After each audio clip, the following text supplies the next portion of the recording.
समाश्लिष्ट सानू आषाढ महिन्याच्या पहिल्या दिवशी महाकवी कालिदासांची जयंती साजरी केली जाते. हे महाकवी कालिदास जेव्हा अवघ्या फक्त 4च वर्षाचे होते तर त्यांचे आई वडील त्यांना सोडून देवघरी निघून गेले. आता हे एकटे पडले. गावचेच एखादे खूप दयाळू गरीब अशा अशिक्षित माणसानी यांना सांभाळला. मग लहानपणी हे काली काय करायचं की गाई घेऊन जायचं, गाईला चारून आणायचं आणि मग थोडासा जेव्हा वेळ भेटायचा तेव्हा ते काली माताच्या मंदिरात जाऊन काली माताची पूजा करायचं, तिथे भजन वगैरे काहीतरी गायचं. लहानपणापासून कालिदास हे जे होते ना ते अतिशय सुंदर होते, खूप गोरे पांढरे त्यांचे शरीर, त्यांच्याकडे बघितला की खूप आकर्षण वाटायचं, एवढे सुंदर ते होते. परंतु एका अशिक्षित माणसांनी यांचा सांभाळ केलेला होता म्हणून हे काही शिकलेले नव्हते. मात्र कविता वगैरे करायचा यांना छंद चांगला होता, पण त्यांना बुद्धी फार कमी होती. आता त्याच हे कुठले होते? उज्जैनचे. तर उज्जैनचे राजाची एक मुलगी होती, विद्योत्तमा तिचा नाव. आता ही विद्योत्तमा जी होती ना ती एवढी विद्वान होती की तिच्या तोडीचा कुणी व्यक्तीच भेटत नव्हता. खूप विद्वान होती ती विद्योत्तमा. मग आता राजाला काळजी पडली, आपली मुलगी मोठी झाली, आपल्याला लग्न करायचे आहे. मग विद्योत्तमानी एक अट ठेवली की शास्त्रार्थ मध्ये मला जे कोणी हरवणार आहे त्याच्या सोबतच मी लग्न करणार आहे. मग तेथे वररुची नावाचा एक फार मोठा विद्वान कवी होता आणि वररुचीला वाटला की मी शास्त्रार्थ करायला जातो. मग शास्त्रार्थ करताना हिने अट ठेवली की आपण फक्त सांकेतिक भाषेमध्येच शास्त्रार्थ करणार. मग सांकेतिक भाषा सुरू झाली, दरबार भरलाय. मग विद्योत्तमाने या वररुचीला प्रश्न विचारला. आता संकेतामध्ये विचारायचे होता. तिने एक बोट वरती केला. वररुचीला काहीही समजलंच नाही आणि शेवटी वररुचीनी हार मानली. वररुची तिथून निघून गेला.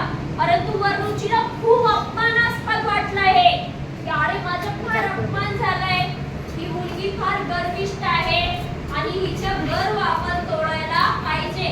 एका अशा मूर्ख माणसाला शोधायचं आणि त्या मूर्खासोबत हिचं लग्न आपण लावून द्यायला पाहिजे, जेणेकरून हिला अद्दल दडवायची आपल्याला. मग ते चालले होते आपलं डोक्यात विचार घेऊन की असा मूर्ख महामूर्ख मला कुठे भेटणार. तेवढ्यात त्यांनी बघितला एका झाडावर हा कालिदास बसलेला होता आणि ज्या फांदीवर तो बसलेला होता ना त्याच फांदीला तो कापत होता. वररुचीने वरती बघितला आणि म्हणले अरे मूर्खा, खाली पडशील ना तू. तो म्हणला तुम्हाला काय करायचंय, तुम्ही तुमचं काम करा. आणि थोड्या वेळाने ते कापत कापत कापत त्या फांदी सगळं कालिदास खाली जोरात आपटलं. मग कालिदासाला वाटलं अरे हा माणूस तर चमत्कारी आहे, याने माझं भविष्य सांगितलं. आणि कालिदासाने जाऊन त्याच्या वररुचीचे पाय धरले. तुम्ही मला माझं भविष्य सांगा. तुम्हाला कसं कळालं की मी थोड्या वेळाने पडणार आहे आणि मी खरंच पडलं? तुम्हाला नक्की भविष्य सांगता येते म्हणे आणि तुम्ही माझं मी भविष्य सांगा. मग वररुची म्हणाले अरे त्यात काय, तू ज्या फांदीवर बसलाय त्याला कापते तर तू पडणारच आहे, त्यात काय भविष्याचा, ते तर कुणाला बी कळते. नाही म्हणे तुम्ही मला सांगा, मला पुढे भविष्यात काय होणार आहे माझं. तर आता याला वाटलं हा खरंच लय मूर्ख आहे आणि याला जर आपण विद्युत्तमाचे गळे बांधलं तर मग आपण खरंच खूप चांगलं झालं आपला. मग हा म्हणतोय हे बघ तुझ्या भविष्य काय सांगतोय की एक राजकन्यासोबत तुझ्या लवकरात लवकर लग्न होणार आहे म्हणे. हा खूप खुश झाला. अरे वा, माझं लग्न राजकन्यासोबत होणार आहे. मग काय, तो म्हणला चल माझ्यासोबत, मी तुला जसे सांगतो ना तू तसंच करायचं. हो म्हणे. आता हा कालिदास दिसायला खूप सुंदर होता, एकदम राजकुमार होता. हा आपल्या घरी घेऊन गेला.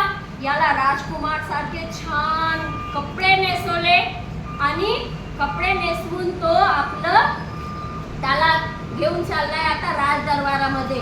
तो म्हणला, हे बघ, राजा समोर आले तर ओम असं म्हणायचं आणि राजाच्या अंगावर फुलं टाकायचं, कळलं? आणि हे बघ, राज दरबारामध्ये काहीही झालं तर तू अजिबात तोंड उघडायचं नाही. एकदम गप्प राहायचं. तुला एक शब्दही बोलायचं नाही. तू तोंड उघडला की लग्न खिसकट. मग राजकुमारी सोबत तुझं लग्न होणार नाही. त्याने म्हटलं, हो, मी अजिबात बोलणार नाही. आता राज दरबारमध्ये गेले. राजा आला. याला सांगितलं होतं ओम पण हा विसरला. यांनी काहीतरी आगळ बगळ बोललं. राजाला काहीच कळालं नाही. तर वरऋषी म्हणाला, महाराज, एका विशिष्ट भाषेमध्ये तुम्हाला यांनी आशीर्वाद दिलेला आहे. राजाला छान वाटलं, बाबा आहे विद्वान हा, विशिष्ट भाषेत मला आशीर्वाद दिलेला आहे यांनी. मग काय, शास्त्रार्थला सुरुवात झाली.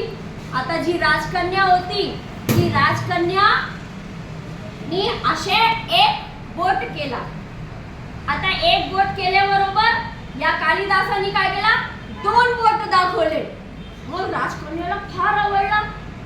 आता ऍक्च्युली तर राजकन्याने जेव्हा एक बोट केला तर याला कालिदासाला काय समजला होता, राजकन्या मला सांगतीये तुझ्या एक बोट